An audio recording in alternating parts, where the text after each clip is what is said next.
Hello, a very warm welcome to this edition of the news on Canal English, and happy Labour's Day. Our headlines this day: the 131st edition of the International Labour Day is being celebrated across the country. Workers are also using the occasion to voice conditions of work and promoting agriculture in Cameroon. Some farmers from 77 groups in the southwest region of Cameroon have received support from ASEFA. They have been urged to modernize their production. This and more in a minute. Hello and welcome back. I'm Regina Fonjia Leke. In this newscast, Cameroon today joins the international community to celebrate the 131st edition of Labour Day under the theme Social Dialogue, Economic Growth and National Cohesion. Workers across the national territory have been observing the day through colorful march passes in different parts of the country. International Labour Day, it would be recalled, is celebrated every May 1st to recognize the efforts of laborers in different sectors and also to voice the issues that affect workers. And now in the southwest region of Cameroon, farmers in the southwest region of Cameroon have been urged to modernize production. The call was made in Boya during ceremony that witnessed the donation of money to some 77 farming groups. We have this in the following report. In a bid to boost agricultural productivity in the southwest region, the program for the improvement of competitiveness of family agropastoral farms, ASEFA, has donated checks worth 374 million to some 77 farmers groups to enable them finance relevant group projects. Chairing the ceremony, the regional delegate of Agriculture and Rural Development, Mr. Ekongwe Christopher, called on farmers to use the money given them to develop and modernize their production equipment and build agricultural infrastructures. I would like the farmers, as I said, let them take their farming seriously. Whether you're a crop farmer, livestock farmer, or whatever, you have the money you have is for you, because they came up with projects. So they finance their projects. Let them make sure that they're very, very scrupulous, that they're very, very strict in managing their projects. If they do that, they will be succeeding. And when they, as farmers, succeed, it is the nation that is succeeding. The convention between the farmers and ASEFA provided the farmers' organization with counselors to help them in the economic and technical management of their farms as well as their productions.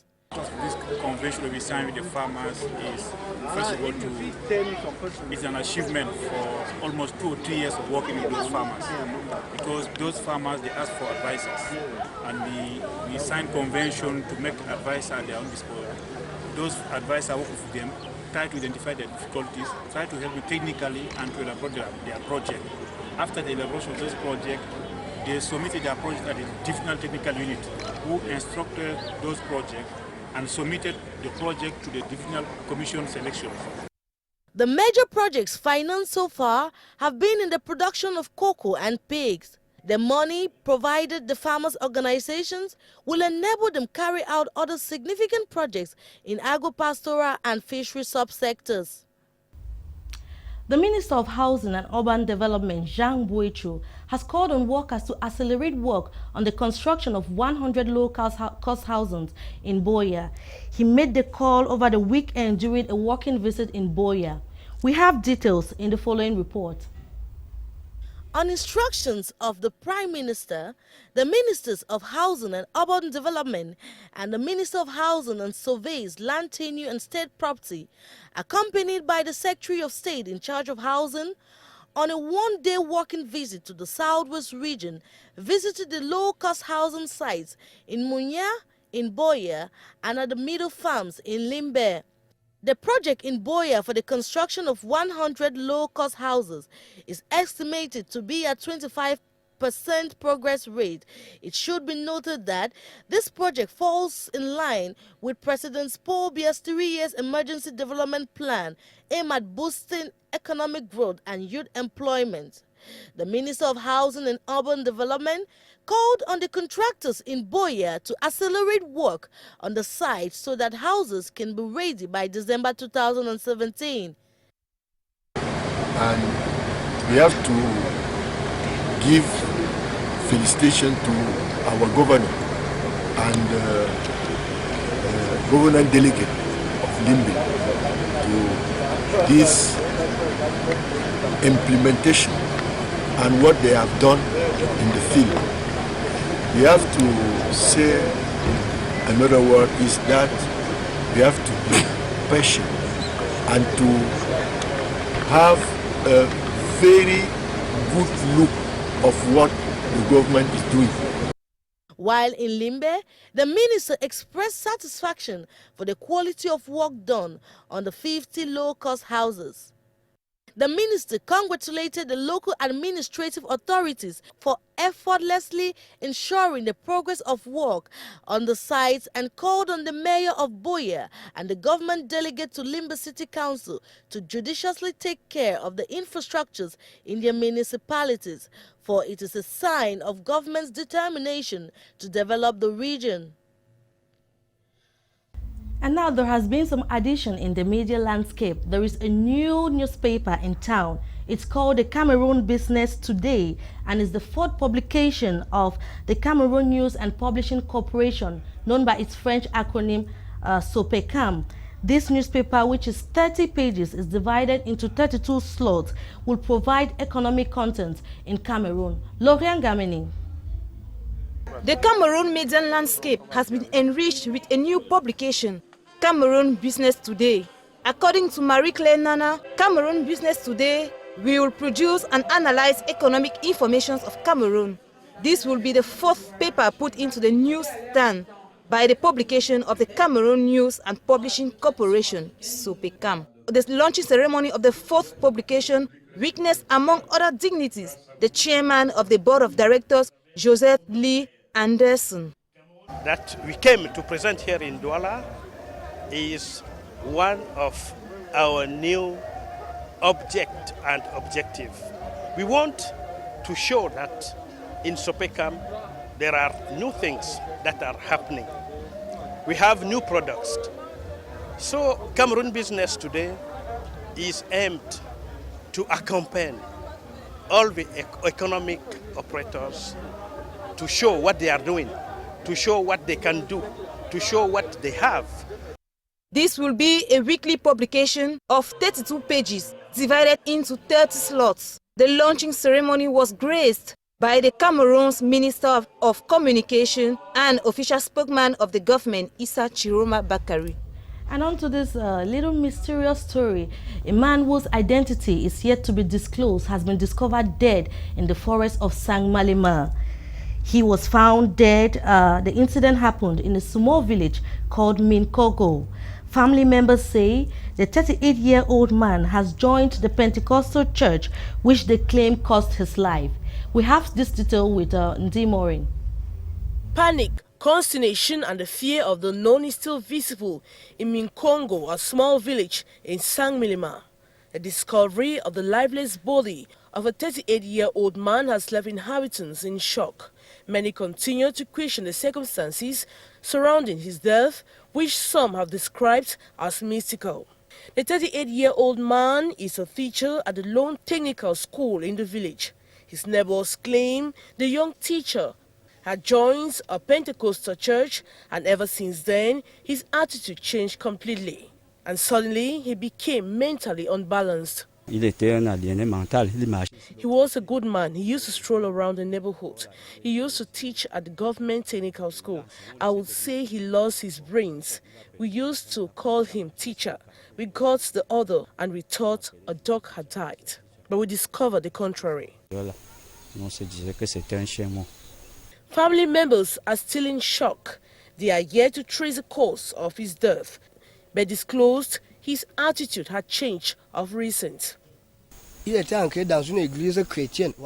Gaston Zom, his younger brother, blames the church for killing the brother.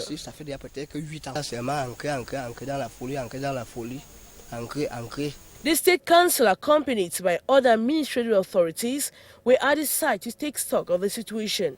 Investigations have been opened to know the cause of his death. And onto this environmental story, amphibians in Cameroon face a threat of extinction if nothing is done to remedy the situation. Now, conservation is celebrating World Amphibians Day in Boya, have said protecting this threatened species is of utmost importance. We have details with Dominic Meme. At the mere look of these, people might think amphibians and frogs in particular are unessential creatures. But the uses of amphibians, according to conservators, ranges from local to the industrial levels. Frogs also serve other purposes. They are used in medicinal research, cures for cardiac diseases, cure for cancer. Frogs are used traditionally. Their delicacy in some of the cultures, traditions like the Bakosi, like the Bos, like the Bawons. Frogs, especially the golden frog, it serves only to very special people. Though Cameroon hosts over 1,600 amphibians, mostly concentrated in Mount Lunako in the Mongo Division, Korupak and Mount Oko in the northwest, 6.2% of these amphibians have been classified on the red list, thereby facing threat of extinction. A situation experts say directly affects the ecosystem. In the next 5 years, as an organization, we are anticipating that we are going to take some species, especially those of class A, out of the endangered list. Like, let's say the Goliath frog, through sensitization, because most people, they capture, like they don't know, they are not aware of the importance or the risks of what they are doing. Grace Manka, a researcher on amphibians in Cameroon, posits that Cameroon and Equatorial Guinea are the only two countries in the world that play host to Goliath frogs, the biggest frog that exists, and thus they need to jealously protect this. World Amphibians Day was celebrated on the 29th of April with a single message for man to contribute in protecting the ecosystem. Cameroon Wildlife Law of December 2006 protects classes A, B and C amphibians, with those in class A involving Goliath frogs not to be killed at any circumstance. And now contractors in Bamenda constructing some 100 low-cost housings have been given a deadline of May 28 to complete the work. The Minister of Housing, Jean-Claude Mbwenchu, gave the deadline during a walking visit in Bamenda. Gladys Ambo completes that story. The fact that this caterpillar is at work does not mean Alliance Company has effectively started work to construct the 100 low-cost houses on this flank and in Tambang neighborhood in Bamenda 3 subdivision. The statement is from the Minister of Housing and Urban Development, Jean-Claude Mbwenchu, who has been to Bamenda over the weekend on an official visit. It is on this hill that the low-cost housing will sprout, just next to the also awaited referral hospital. The minister has warned that the May 2018 deadline should be respected. The situation is the contrary over at Tanshi in Bamenda 1, where the Chinese company contracted to build another cluster of 50 low-cost houses of T3 and T4 types, has also finished work, but for some finishing touches. In Bamenda, we have visited the seat of construction of 100 housing, social housing by Alliance Construction, and 50 houses by Chinese company. We have started. We have constated that Alliance didn't start hot, but Chinese have finished. But we have a small problem in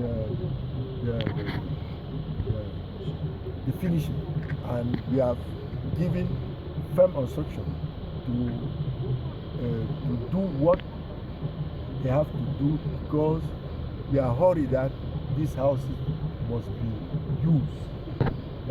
After going up and down and around one of the blocks, the minister has advised that all the finer touches, like the loose earth and hanging stones, be tidied up so that the area becomes livable, accident-free.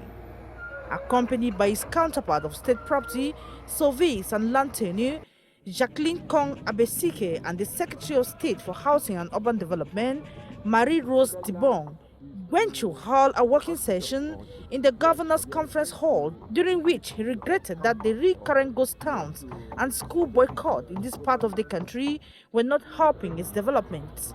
It was in 2008 that the Cameroonian and Chinese governments signed a protocol agreement to construct 1,500 low-cost houses in 6 towns in Cameroon, including Bamenda. Well, it's on that note that we've come to the end of this newscast on Canal English. Thanks for watching. Tomorrow is another day. Bye-bye.